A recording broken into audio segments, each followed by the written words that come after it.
Hello, എല്ലാവർക്കും നമസ്കാരം. മൗനരാഗം സീരിയലിൻ്റെ നാളത്തെ പ്രമോ വിശേഷത്തിലേക്ക് എല്ലാ കൂട്ടുകാർക്കും സ്വാഗതം. അങ്ങനെ നമ്മുടെ യാമിനി കിരണിനെയും കല്യാണിയെയും അതുപോലെ താരയും ഒക്കെ ആ രാഹുലിൻ്റെ മകളും കൂടി കൊല്ലാൻ നോക്കിയ കഥകളൊക്കെ വന്ന പാടെ തന്നെ സേനനോട് പറയുക. സേനനും രൂപയും ഒരേപോലെ തന്നെ ഈ കാര്യങ്ങളൊക്കെ കേട്ട് ഞെട്ടി നിൽക്കുമ്പം ഒരു വാക്കുപോലും കിരൺ തങ്ങളോട് പറഞ്ഞില്ലല്ലോ എന്ന് സേനൻ നമ്മുടെ രൂപയോട് പറയുക. ഇത് കേട്ടതും രൂപയാണെങ്കിലോ, അതെ, നമ്മൾ വിഷമിക്കേണ്ടെന്ന് വിചാരിച്ചിട്ടായിരിക്കും. ആ ദുഷ്ടനും അവളും ഒരേ സ്വഭാവമാണ്. എൻ്റെ ആങ്ങളെയാണെങ്കിലും ആ വൃത്തികെട്ടവനെ പോയിന്ന് കാണണമല്ലോ. എന്തായാലും നമ്മളിപ്പോൾ വന്നതല്ലേ ഉള്ളൂ, ഇപ്പം തന്നെ അങ്ങ് ഇറങ്ങിയേക്കാം. അവറ്റകളുടെ മുഖത്ത് നോക്കി രണ്ട് വർത്തമാനം പറഞ്ഞില്ലെങ്കിൽ ഒന്നും ശരിയാകില്ല എന്ന് പറഞ്ഞ് സേനൻ ദേഷ്യത്തോടു കൂടി നിൽക്കുമ്പം രൂപ പറഞ്ഞു, അതെ, അത് തന്നെയാണ് വേണ്ടത്. എൻ്റെ കുഞ്ഞിനെയും അവൻ്റെ ഭാര്യയും സമാധാനമായിട്ട് ജീവിക്കാൻ അനുവദിക്കുന്നില്ലെങ്കിൽ ഇവറ്റകളോടുള്ള എല്ലാ ദേഷ്യവും വെച്ച് തീർക്കണം. ശരിക്കും പറഞ്ഞാൽ സരയൂന് കിട്ടാവുന്നതിൻ്റെ മാക്സിമം കിട്ടിക്കൊണ്ടിരിക്കുക. എന്നിട്ടും അവൾ ഒന്നും തന്നെ മനസ്സിലാക്കുന്നില്ല. അവളുടെ ജീവിതമാണെങ്കിൽ ഒരു കുട്ടിച്ചോറായ ജീവിതമാണെന്ന് അവൾ ഇനി എന്ന് മനസ്സിലാക്കാനാണ്? ഇപ്പം എൻ്റെ കുഞ്ഞിൻ്റെയും അവൻ്റെ ഭാര്യയുടെയും സന്തോഷം തല്ലിക്കെടുത്താൻ നോക്കുന്ന സരയുനെ ഒരു കാരണം വെച്ചാലും ഞാൻ വെറുതെ വിടില്ല എന്ന് പറഞ്ഞ് നമ്മുടെ രൂപ സേനനെയും കൂട്ടിയിട്ട് അവിടെ നിന്ന് ഇറങ്ങുക. അങ്ങനെ അവർ നേരെ വരുന്നത് നമ്മുടെ ബഗാസുറിൻ്റെ വീട്ടിലേക്കാണ്. ഈ സമയമാണെങ്കിലോ ബഗാസുറിനും ഭാര്യയൊക്കെ കൂടി ഭയങ്കര ചർച്ചയാണ്. അതെ, എന്ത് ചെയ്തിട്ടാണ് കിരണിൻ്റെ ജീവിതത്തിൽ നിന്ന് കല്യാണിയെ ആട്ടിപ്പായിക്കാൻ പറ്റുന്നതെന്ന് ആലോചിച്ചുകൊണ്ടിരിക്കുകയാണ് ബഗൻ. ഈ സമയമാണെങ്കിലോ നമ്മുടെ സേനൻ അങ്ങോട്ട് കയറി ചെന്നു. സേനനെ കണ്ട പാടെ തന്നെ, നീ എന്താ ഇവിടെ? അതെന്താടാ എനിക്കിവിടെ വരാൻ മേലെ? ഞാനിവിടെ വന്നത് നിന്നെയൊക്കെ കണ്ട് സുഖവിവരം അന്വേഷിക്കാൻ വേണ്ടിയിട്ടല്ല. എവിടെടാ നിൻ്റെ മോളെന്ന് ചോദിക്കുക.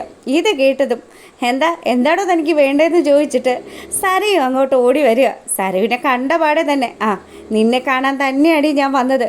നിന്നെ ഇങ്ങനെ വളർത്തി വഷളാക്കിയ നിൻ്റെ അച്ഛനെയും അമ്മയും ഒക്കെ കൂടിയും കാണണം. എന്തായാലും ഇപ്പോൾ ഞാൻ പറയുന്ന കാര്യങ്ങളൊക്കെ കേക്ക് മോളെന്ന് പറഞ്ഞ് സേനൻ നമ്മുടെ സരയുവിനെ അവിടെ പിടിച്ച് നിർത്തുക. നീ വലിയ രീതിയിൽ അങ്ങ് അഹങ്കരിക്കുന്നുണ്ടല്ലോ. നേടി സരയു അവൻ ആരാണെന്നും എന്താണെന്നും മറ്റാരെക്കാട്ടിലും നന്നായിട്ട് ഞങ്ങൾക്ക് തന്നെ അറിയാവുന്നത്. എടോ, ഇതുപോലെ തൻ്റെ മരുമകളും എന്നോട് ഇന്ന് രാവിലെ സംസാരിച്ചായിരുന്നു. അവൾക്കുള്ളത് ഞാൻ കൊടുത്താ വിട്ടിരിക്കുന്നത്. എന്താ ഇപ്പം തനിക്ക് എന്ത് കാര്യം അറിയേണ്ടതെന്ന് ചോദിച്ച് സരയു സേനൻ്റെ നേരെ ദേഷ്യപ്പെട്ട് ചെല്ലുമ്പം സേനൻ പറഞ്ഞു, നിൻ്റെ ഈ ഒരു ദേഷ്യവും ഇതിൽ വിറപ്പിക്കലും ഒക്കെ നിൻ്റെ അച്ഛനെ അമ്മയുടെ മുന്നിൽ മാത്രം മതി. എൻ്റെ മക്കൾ സമാധാനമായിട്ട് ജീവിക്കുന്നിടത്ത് എന്തെങ്കിലും പ്രശ്നങ്ങൾ ഉണ്ടാക്കാൻ വന്നാലുണ്ടല്ലോ പൊന്നുമോളെ, നിന്നെയും നിൻ്റെ അച്ഛനെയും അമ്മയും നിൻ്റെ കെട്ടിയോനെയും കൂട്ടിയിട്ട് കത്തിക്കുമെന്ന് സേനൻ അവിടെ വെച്ച് പറയുക. ഇതൊക്കെ കേൾക്കുമ്പോഴത്തേക്കിനും ബഗാസുരുടെ നല്ല ദേഷ്യമൊക്കെ ഉണ്ട്. അങ്ങനെ നമ്മുടെ സേനൻ്റെ ഡയലോഗുകളും കാര്യങ്ങളും ഒക്കെ കഴിഞ്ഞു. സേനൻ പോയതിന് ശേഷമാണെങ്കിലോ ശാരി ആ കലി മുഴുവനും തീർക്കുന്നത് ബഗാസുരൻ്റെ അടുത്താണ്. കണ്ടില്ലേടോ, തൻ്റെ അളിയൻ വന്ന് പറഞ്ഞിട്ട് പോയത്. എടോ, ഇത്രയും കാലവും അവൻ്റെയും അവളുടെയും ജീവിതം നശിപ്പിച്ചത് താനാണല്ലോ. അതുകൊണ്ട് അതിൻ്റെ എല്ലാ ദേഷ്യവും തൻ്റെ പെങ്ങൾക്കും അളിയനും തന്നോടുണ്ട്. എത്രയൊക്കെ വന്നാലും അവൾ ഇപ്പം തന്നെ പറ്റിച്ചുകൊണ്ടിരിക്കുകയാണോ. സംശയമുണ്ട് താനൊന്ന് പോയി അന്വേഷിച്ച് നോക്കെന്ന് ശാരി പറയുന്നത് കേൾക്കുമ്പോൾ ബഗാസുരൻ ദേഷ്യത്തോടു കൂടി ശാരിയോട് ചോദിച്ചു, നീ എന്തായി പറഞ്ഞു വരുന്നത്? എൻ്റെ പെങ്ങൾ എന്നെ പറ്റിക്കുകയാണെന്നാണോ? എടോ, ഇത്രയും കാലമായല്ലോ തൻ്റെ പെങ്ങൾ സേനനെ കൊല്ലാൻ പോകുവാണെന്ന് പറഞ്ഞിട്ട്, എന്നിട്ട് വല്ലതും സംഭവിച്ചോ? ഇല്ലല്ലോ. ഈവൻ ഇപ്പോഴും പയറ് പോലെ നടക്കുകയാണ്. എന്നിട്ടും തനിക്ക് മനസ്സിലായില്ല തൻ്റെ പെങ്ങൾ തന്നെ പൊട്ടനാക്കുകയാണെന്ന്. എന്തായാലും തന്നോട് സംസാരിച്ചിട്ട് ഒരു കാര്യമില്ല. താനേ ഈ പൊക്കവും വണ്ണവും മാത്രമേ ഉള്ളൂ, വെറും മന്ദബുദ്ധിയാണെന്നൊക്കെ പറഞ്ഞ് ശാരി നമ്മുടെ ബഗാസുരനെ ഇറിറ്റേറ്റ് ചെയ്ത് സംസാരിക്കുക. ഇങ്ങേരാണെങ്കിലോ കാലിമൂത്ത് ഇവിടെ നിന്നാൽ ഒരു തരി പോലും സമാധാനം കിട്ടില്ല. ശരിക്കും പറഞ്ഞാൽ ഭ്രാന്തുള്ളത് അമ്മയ്ക്കും മോൾക്കുമാണ്. നിങ്ങളെ രണ്ടുപേരെയാണ് എവിടെയെങ്കിലും കൊണ്ട് ട്രീറ്റ് ചെയ്യേണ്ടതെന്നും പറഞ്ഞ് വീട്ടിൽ നിന്ന് ഇറങ്ങിപ്പോവുക. അങ്ങനെ ആ ഒരു സീൻ കഴിയുമ്പോഴാണെങ്കിലോ നമ്മുടെ സേനൻ ദീപയുടെയും അതുപോലെ താരയുടെയും ഒക്കെ അടുത്തേക്ക് വരിക. അപ്പോൾ കല്യാണി അവിടെ നിൽക്കുന്നുണ്ട്. കല്യാണിയാണെങ്കിലോ അച്ഛനും അമ്മയൊക്കെ ഇന്ന് രാവിലെ ലാൻഡ് ചെയ്ത കാര്യം യാമിനി ചേച്ചി വിളിച്ചപ്പോൾ പറഞ്ഞായിരുന്നു. അല്ല, എന്താ അപ്പുറത്തേക്ക് പോയത്? അതോ കാര്യമുണ്ട്. എൻ്റെ മോനും മരുമോളും ഒന്നും സത്യമൊന്നും ഞങ്ങളോട് പറയില്ലല്ലോ. എന്തായാലും ആ സരയൂനും ബഗാസുരനും ശാരിക്കുമൊക്കെ കൊടുക്കേണ്ടത് കൊടുത്തിട്ട് എങ്ങ് പോകുന്നിരിക്കുന്നത്. എന്തിനാച്ചാ അവിടെ പോയൊരു സീൻ ക്രിയേറ്റ് ചെയ്തത്? എൻ്റെ മോളെ, എൻ്റെ മോനെയും അവൻ്റെ കുടുംബത്തെയും പിന്തുടർന്ന് നശിപ്പിക്കാൻ നോക്കുന്ന സരയു എന്ന് പറയുന്ന പെരിച്ചാഴിയെ പിന്നെ ഞാൻ എന്ത് ചെയ്യണമെന്നാണ് മോള് പറയുന്നത്? അച്ഛാ, അതൊക്കെ ശരി തന്നെയാണ്. ഇന്ന് തന്നെ താരയെ ഉപദ്രവിച്ച കാര്യങ്ങൾ ഉൾപ്പെടെ അവൾ ഇവിടെ നിന്ന് പറഞ്ഞായിരുന്നു. എന്തായാലും അച്ഛൻ അവിടെ പോയൊരു വിഷയം ഉണ്ടാക്കണ്ടായിരുന്നു. ഇതൊക്കെ കേൾക്കുന്ന സമയത്ത് സേനന് നല്ല ദേഷ്യമൊക്കെ വരുന്നുണ്ട്. സേന നേരെ ചെല്ലുന്നത് നമ്മുടെ താരയുടെ അടുത്തേക്കാണ്. എന്താ താരേ, നീ എന്താ ഇങ്ങനെ തുടങ്ങുന്നത്? നിൻ്റെ മോളാണെന്നൊക്കെ ഞങ്ങൾക്ക് എല്ലാവർക്കും അറിയാം. പക്ഷേ അവളെ വിഷപ്പാമ്പാണ്, വിഷപ്പാമ്പ്.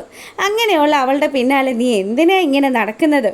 ഇതൊക്കെ കേട്ട് കഴിയുമ്പോൾ നമ്മുടെ താരയാണെങ്കിലോ, എൻ്റെ മോളല്ലേ, എൻ്റെ കൊച്ചുമോളല്ലേ, അവരെയൊക്കെ കാണാനും അവരോടൊപ്പം ജീവിക്കാനും ഒക്കെ എനിക്ക് ആഗ്രഹമുണ്ടല്ലോ എന്നൊക്കെ അവളിങ്ങനെ സംസാരിച്ചു കൊണ്ട് നിൽക്കുമ്പോഴത്തേക്കിനും സേനം വീണ്ടും പറഞ്ഞു, നീ എത്ര കിട്ടിയാലും പഠിക്കില്ല അല്ലേ?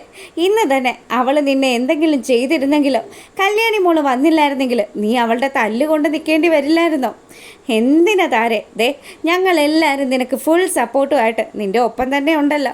അതൊക്കെ ഒന്ന് മനസ്സിലാക്കി നീ ഒന്ന് സമാധാനപ്പെട്ട് ജീവിക്ക്.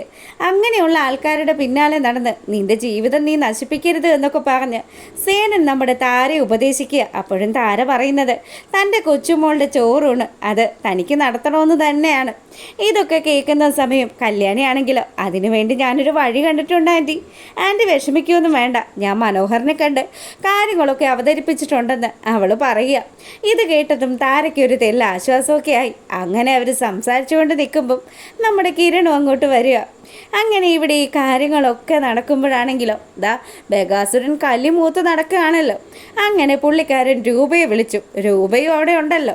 അതുകൊണ്ട് തന്നെ രൂപ സേനനോട് പറഞ്ഞു, അതെ, ആ വൃത്തികെട്ടവനാ വിളിക്കുന്നത്, എൻ്റെ ആങ്ങള. ഞാൻ അവനെ ഒന്ന് ചെന്ന് കണ്ടിട്ട് ഉടനെ വരാമെന്ന് പറഞ്ഞ് രൂപ അവിടുന്ന് വണ്ടി എടുത്ത് പോവുക. അങ്ങനെ പുറത്ത് ചെന്ന് നമ്മുടെ ബഗാസുറിൻ്റെ അടുത്തേക്ക് ചെന്ന് ബഗാസുറിനോട് ചോദിച്ചു, എന്താ ഏട്ടാ വിളിച്ചത്? അല്ല, നീ ഇപ്പം എന്നെ വിളിക്കലും അന്വേഷിക്കലും ഒന്നും ഇല്ലല്ലോ.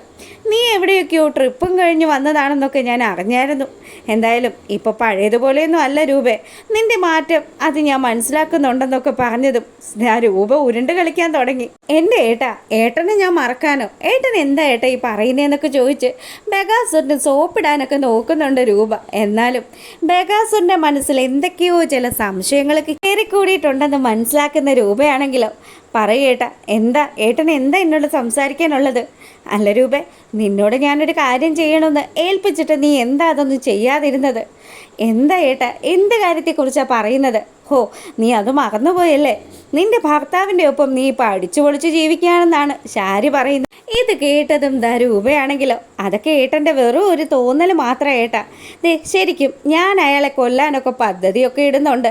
അങ്ങനെയാണെങ്കിൽ 2 ദിവസത്തിനുള്ളിൽ എനിക്ക് അവൻ്റെ ശവം കാണണം. അതെനിക്ക് കാണണം രൂപേ. കണ്ടില്ലെങ്കിൽ ഞാൻ ചിലപ്പോൾ വിശ്വസിക്കും എൻ്റെ ഭാര്യ പറയുന്നതൊക്കെ സത്യമാണെന്ന്. അല്ലെങ്കിൽ ഒരു കാര്യം നിനക്ക് ചെയ്യാൻ മടിയാണെങ്കിൽ നീ എന്നെ ചതിക്കുകയാണെന്ന് മനസ്സിലാക്കിയിട്ടാണെങ്കിൽ പിറ്റേ ദിവസം ഞാൻ അവൻ്റെ ചങ്കത്ത് കത്തി തറയ്ക്കുമെന്ന് പറഞ്ഞു. ഇത് കേട്ടതും കൺട്രോൾ പോയ രൂപയാണെങ്കിലോ രാഹുലിൻ്റെ കഴുത്തിന് കുത്തിപ്പിടിക്കുക കേട്ടോ.